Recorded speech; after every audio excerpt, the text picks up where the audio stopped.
Osio Nagad, welcome to the World Storytelling Cafe. My name is Gayle Ross and I am Cherokee. I'm an enrolled citizen of the Cherokee Nation, second largest native tribe in America, second only to our Navajo brothers and sisters in the Southwest.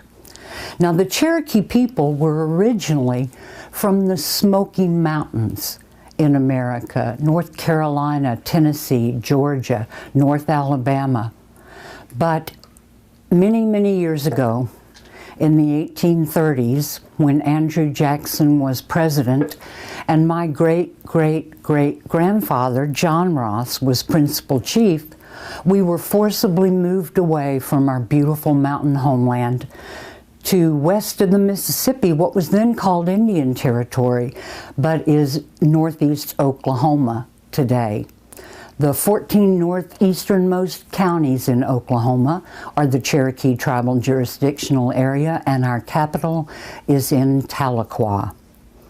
Now, Earth Day is a very special celebration, so I thought I'd begin by telling you the story of how our mountains were formed. You see, in the beginning days of the world, everything was water. There was no land at all, and all creatures that lived above the sky vault, this polished blue stone that curves from horizon to horizon. But it was beginning to get crowded in the upper world, and Uneklana, creator, said he would make a home in the middle world. So one by one, birds began to fly. Each day, a different bird would leave the land above, fly down to this middle world, and fly in all four directions. And then they would return and say, no, there's nothing there but water. And then the little water beetle, she flew down. And when she had flown in all four directions, she was tired. And so she rested there, floating on the surface of the water. And as she did, she suddenly wondered what was underneath the water. So she gathered all her strength, dove and swam to the bottom of the sea, and there was mud there. So she scooped up one tiny little handful of mud and brought it back and set it floating on top of the water. And then she returned to the world above. And that little handful of mud that the little water beetle carried that day began to stretch and grow until it became this continent that we walk upon. But it was still soft, soft mud, like the ocean floor. You couldn't walk on the land. And so once again, the birds began to fly. Every day, a different bird would fly down from the world above and fly in all four directions, and one by one they would return to say that no, the earth was still too soft. And then it was Buzzard's turn to fly. And when Buzzard had flown in all four directions and found that the earth was still soft, he grew angry and impatient. And he began to fly very close to the earth, pushing the air with his wings, drying out the land. And when he came to Cherokee country, he was tired, and he flew a little too close to the earth. And his wings began to strike the earth, and there the valleys were carved. And where his wings rose, the tall mountains grew. And so the homeland of the Cherokee people were those beautiful mountains that Buzzard made that day. Now, all creatures came down from the world above to make of this middle world a home. And there were many things that had to be done. The very first, the people went to Grandmother's son, who lives above the sky vault, and every day she agreed to slip under the eastern edge of the sky vault and walk a path through the heavens, bringing her light and her warmth to the world. And her brother, Uncle Moon, he brought his soft and gentle light to the evening sky. But even with Grandmother's sun in the heavens by day and Uncle Moon smiling at night, the world was still cold and dark. There was no fire. Now thunder lives in the west, controls the wind and the rain and the lightning. He saw that fire would make the lives of the people much better, but it was not a gift to be given lightly. It must be earned. And so he sent lightning to strike a hollow tree on an island in the middle of a great lake. And the first fire was kindled there in the base of that tree. Now, everyone gathered on the shores of the lake. Everyone wanted to be remembered as the bringer of fire. And they let Bear go first. After all, Bear was the biggest and the strongest. But when he had swum to the island, he saw a split in the tree and he could see the flames inside.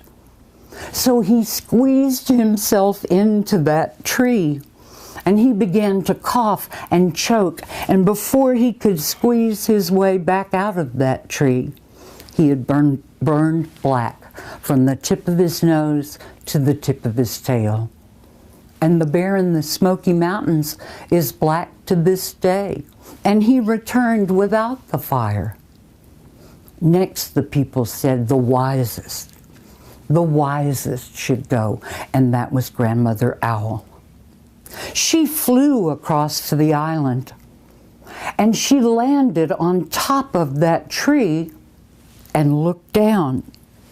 Just as a gust of hot smoke and ash blew up through that tree like it was a chimney, and Grandmother Owl's eyes were burned, and the ashes made great white rings on her face. And she returned without the fire, and she wears those white rings to this day. Then the little racer snake was chosen. He was very swift. He swam across to the island, but when he went in the bottom of the tree, now there was a bed of dark coals burning, and he was burned black before he could make his way back outside that tree. Many creatures tried and failed, and then the people heard one tiny voice speaking up. It was the little water spider, the one that does that dance on the rivers and the streams. Everyone laughed at her because she was so small. But she insisted that she had the right to try, and so they let her go. She danced her way to the island, and she didn't rush in as the others had done. She sat down outside that tree and began to spin her web thread around and around and around until she had made a little tiny bowl. She tied that bowl on her back, and reaching in, she took one tiny coal of fire, placed it in her bowl, and danced back to the people. And they say from that tiny little coal that Grandmother Spider carried on that day were all 7 sacred fires of the Cherokee lit. Now, sacred fire burned in the townhouses of the 7 Cherokee peace towns, tended at all times, never allowed to go out, every year at green corn dance time, when the world is made new. The old fire is swept away from the hearth.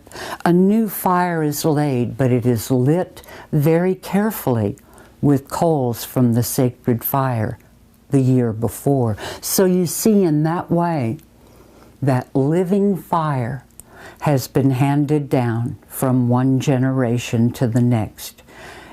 When we made that long, long journey There were those who carried coals from the sacred fire. They're still burning down in the hills of northeast Oklahoma. And when you see that little tiny spider today, she's very popular. Her drawing is one of the Cherokee artists' most beloved symbols.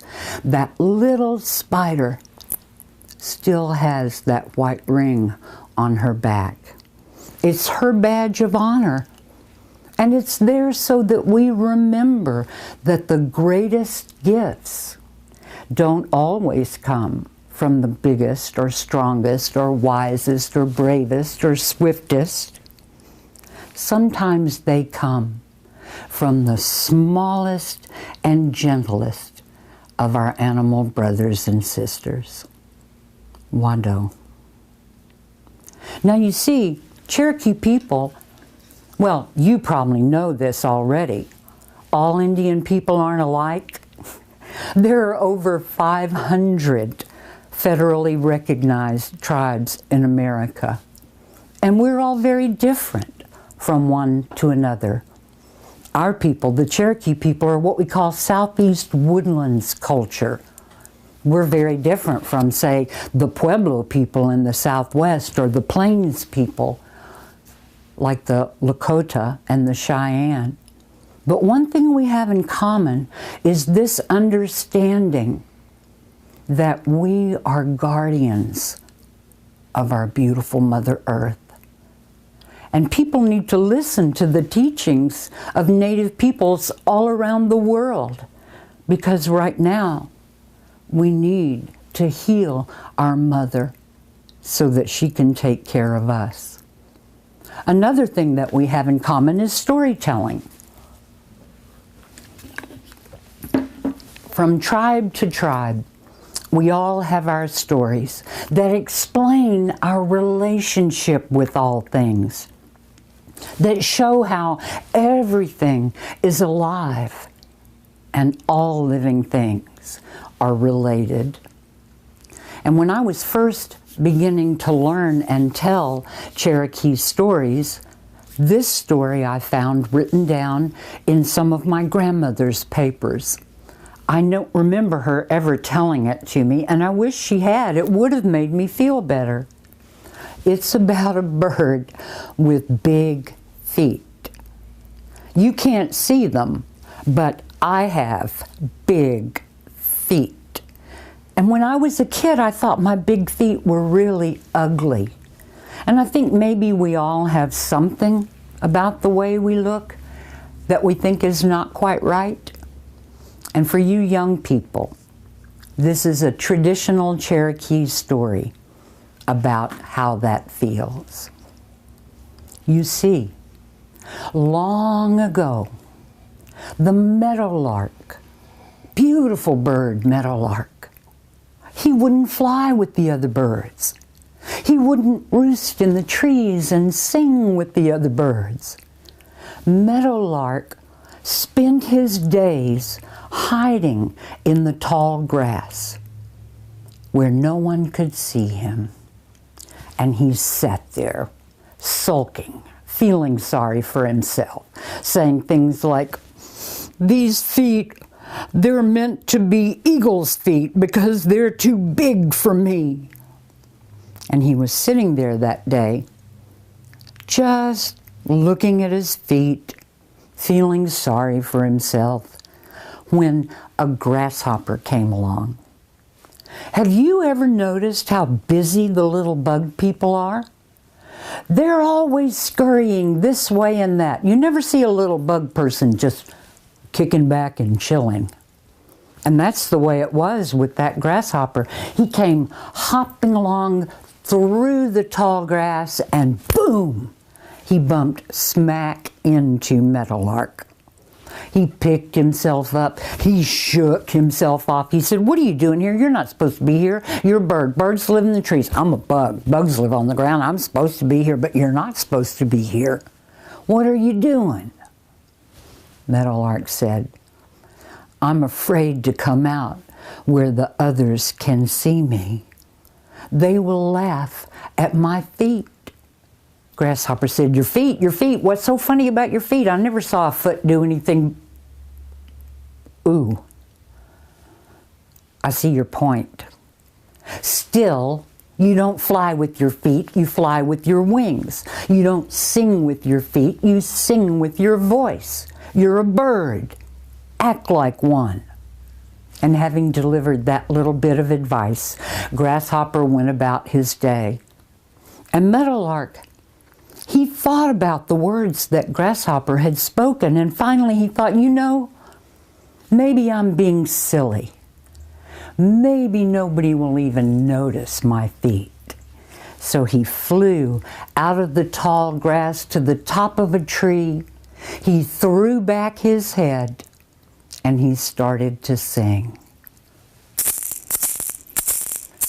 Degano Kichi-squaw, Degano Kichi-squaw, Degano Kichi-squaw, Chi-squaw Usti. The bird is singing, the bird is singing, the bird is singing, little bird. Now you know, of all the gifts that Creator had given Meadowlark, that beautiful yellow vest, that little black and white necklace he wears around his throat, of all the gifts Creator gave Meadowlark, the most beautiful one was his voice.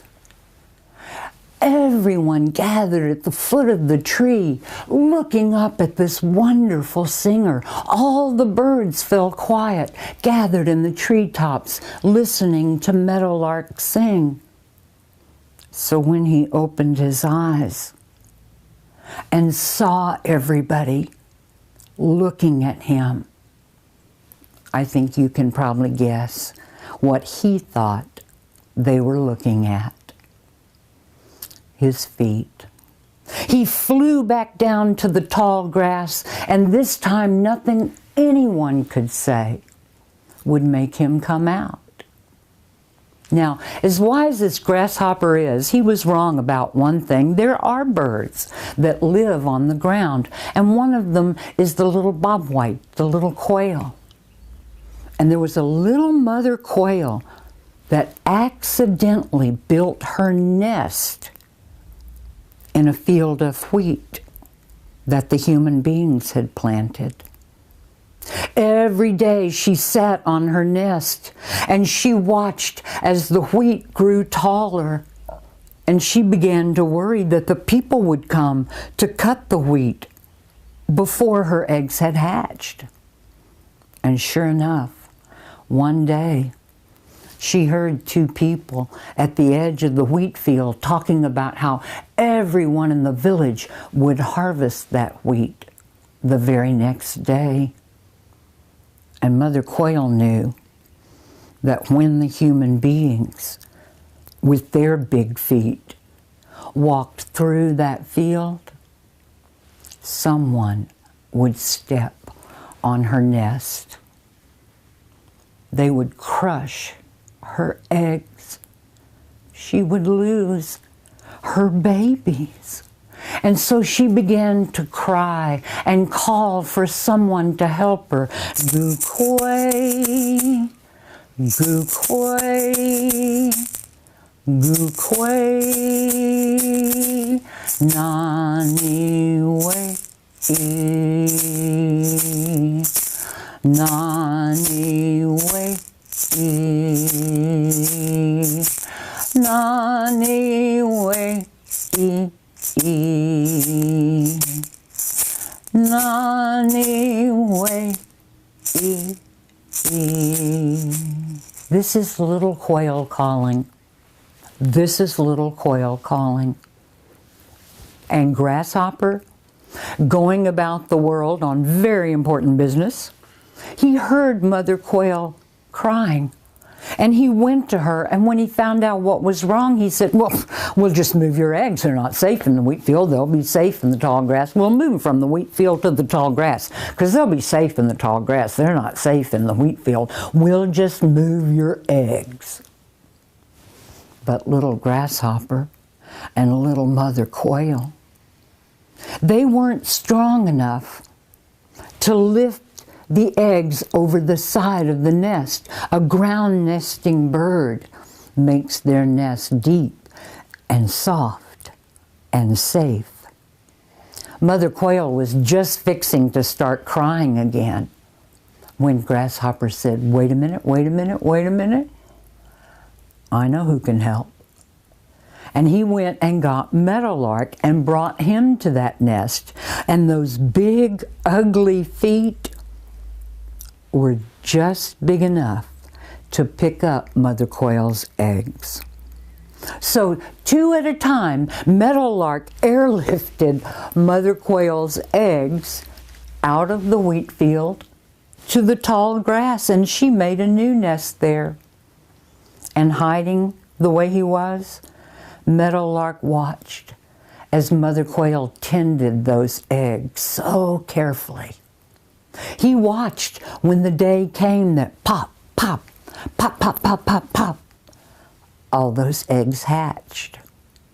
And he watched when the day came that little Mother Quail, her head up so proud and happy, she started off for a walk, and right behind her came that row of beautiful little baby birds, bouncing along like little feathered ping-pong balls. And when Meadowlark saw those beautiful little babies, he looked down and said, "These feet are ugly. I am so proud of them."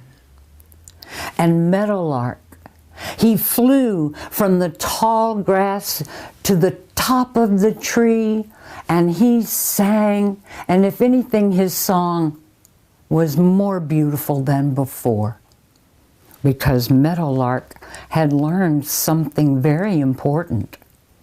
And I hope it's what you will remember whenever you think of this story. It's not the way you look. It's the way you see. Do you look around the world and do you see a family that you're part of that loves you and you all take care of each other? You look around and see a community, maybe your church, maybe your neighbors, but a community that you're part of, and you look out for each other and you take care of each other. And today it's more important than ever before to look around the world and see we are all related. We are all one family. And we must learn to take care of each other, because it's not the way you look, it's the way you see. Now, that would have been a good story for me to hear when I was a kid, walking around in size 12 feet. And I want to share another story with you.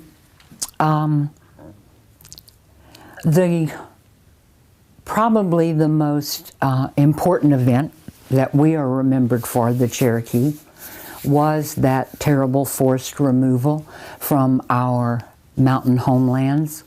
And like many native tribes, Cherokees have taken that history and woven it into a told story so that it will never be forgotten.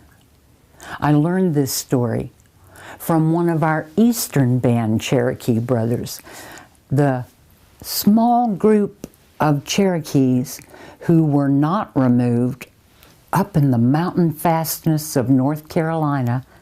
They are still there. And of course, they are a federally recognized tribal nation in their own right. So this is a story I learned out east.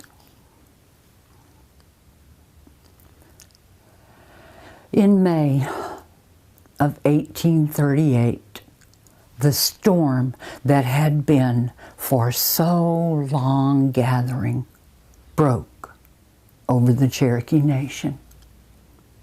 Indian removal. The brainchild of Thomas Jefferson, but the architect was Andrew Jackson.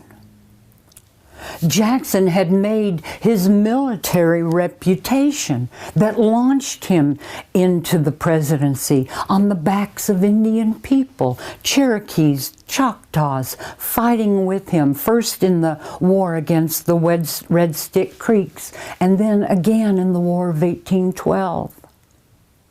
But Jackson, he knew the people of the southeastern states, and he knew they coveted our land.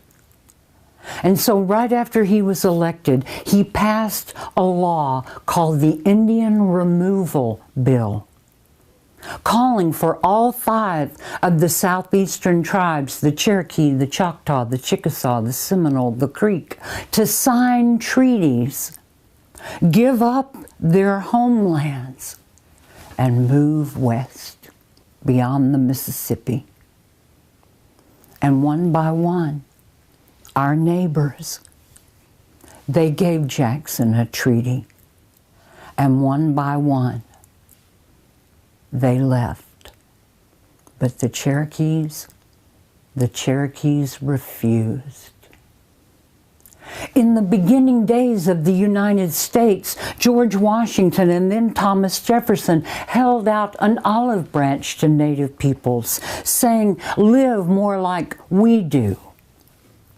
And the Cherokees accepted the challenge, and their country was transformed.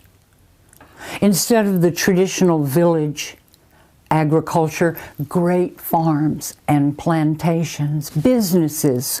There was a Cherokee newspaper using the brilliant syllabary, a way of writing in the Cherokee language that was developed by Sequoyah. And so by the time Andrew Jackson came into office and my great-great-great-grandfather, John Ross, was elected principal chief, the Cherokee Nation was a shining and prosperous land that was coveted by our neighbors in Georgia. You see, Georgia claimed a part of what was our nation for her own. And she was eager for a removal treaty to be signed with the Cherokees. Georgia passed a series of very restrictive laws claiming they applied to us in our own country. No Cherokee could own a gun. No Cherokee could testify in a court. All of these laws meant to dissolve our national identity. And there was horrible violence. Georgia pony soldiers riding across the border at night, beating Cherokee men, raping Cherokee women, burning Cherokee homes. And the Cherokees, they fought back. They didn't go to war, they went to court. And in a landmark Supreme Court decision, the court found on behalf of the Cherokee. The Cherokee are a domestic dependent nation with a government of their own, with an economy of their own, with borders of their own, and Georgia has no power over them. Whereupon Andrew Jackson became the only president in the history of the United States to openly defy the Supreme Court. He is said to have remarked, John Marshall has made his decision as Chief of the Supreme Court, Chief Justice. To the Georgians, he said, light a fire under them. They'll move. And so with the federal government refusing to uphold the terms of our treaties, the Georgian violence increased until finally one small faction of the Cherokees, they gave in. And they signed the treaty that Jackson wanted, the Treaty of New Echota, signed on December 29th, 1835. The Cherokees protested that the treaty was a fraud. It was not signed by any of the leaders who had the right to make such an agreement. But Jackson didn't care.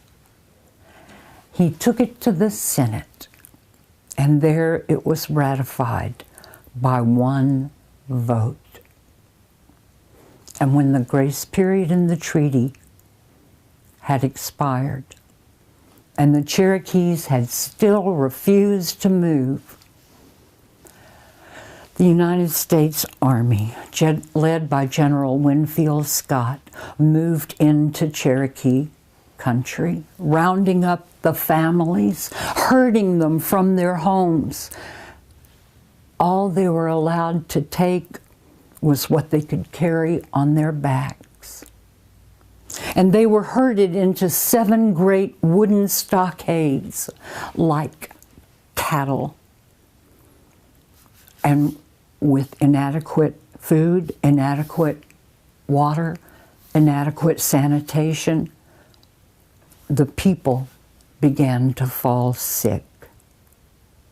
And in June of 1838, the first detachment of Cherokees were taken from a stockade and sent on their way west.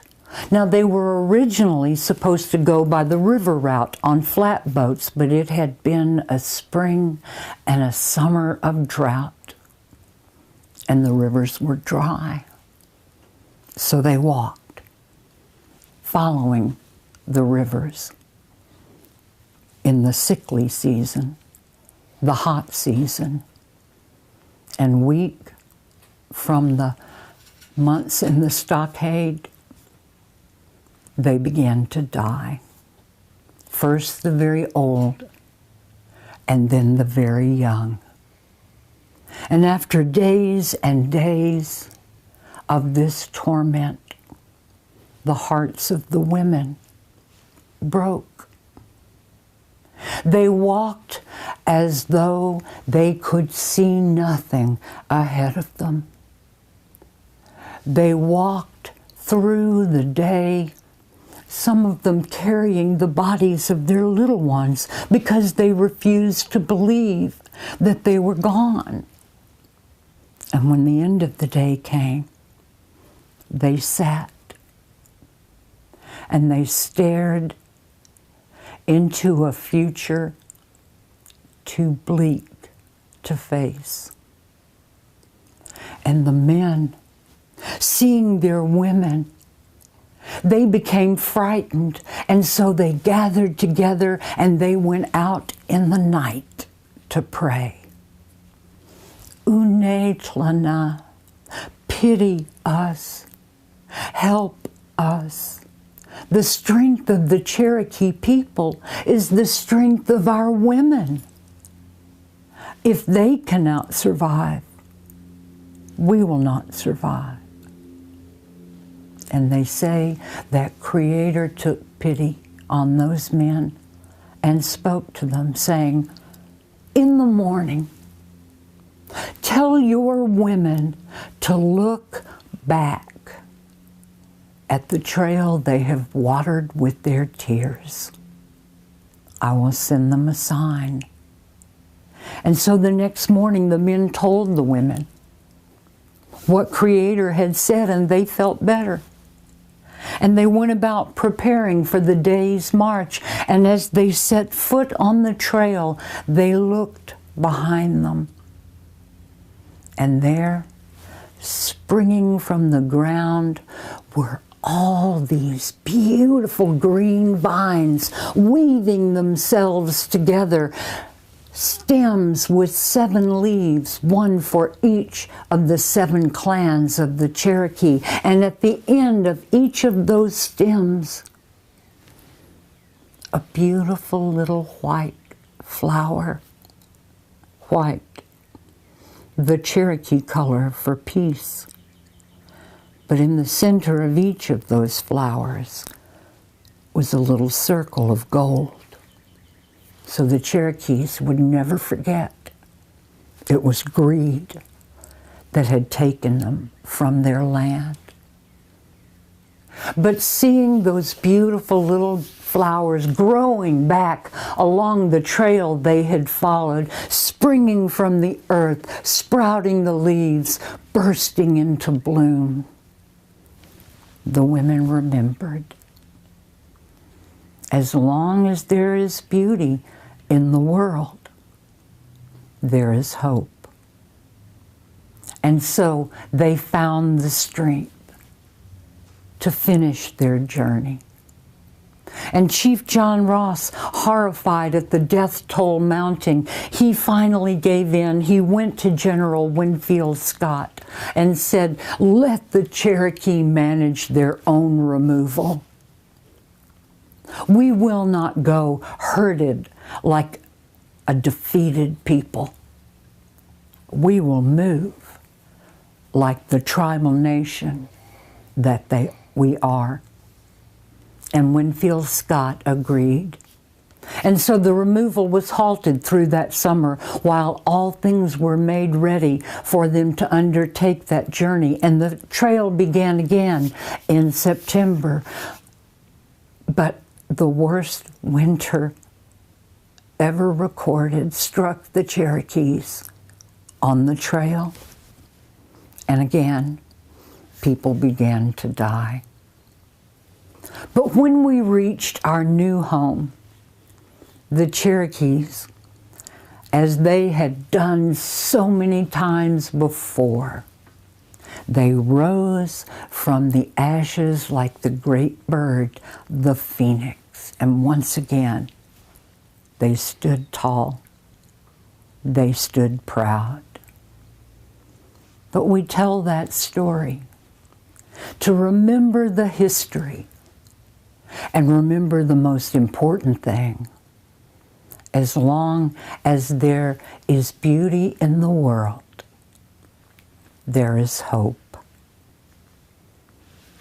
I want to thank you for joining me for this story time, and I hope you'll come back often to the World Storytelling Cafe and listen to the wonderful storytellers that they have gathered from around the world. Wado, thank you. Did you enjoy that storyteller? Of course you did. And if you enjoyed it, like the minstrels of old, we're passing around the hat. And if you have some, whether it's paper or coin, our storytellers would appreciate what you put in. Every penny you put in goes directly to that storyteller through PayPal. All you have to do is go to worldstorytellingcafe.com. Click on today's stories or click on that storyteller and there'll be a hat below the story. And you can just drop a little in that hat. Well, thank you for listening. And if you can afford it, we'd appreciate it.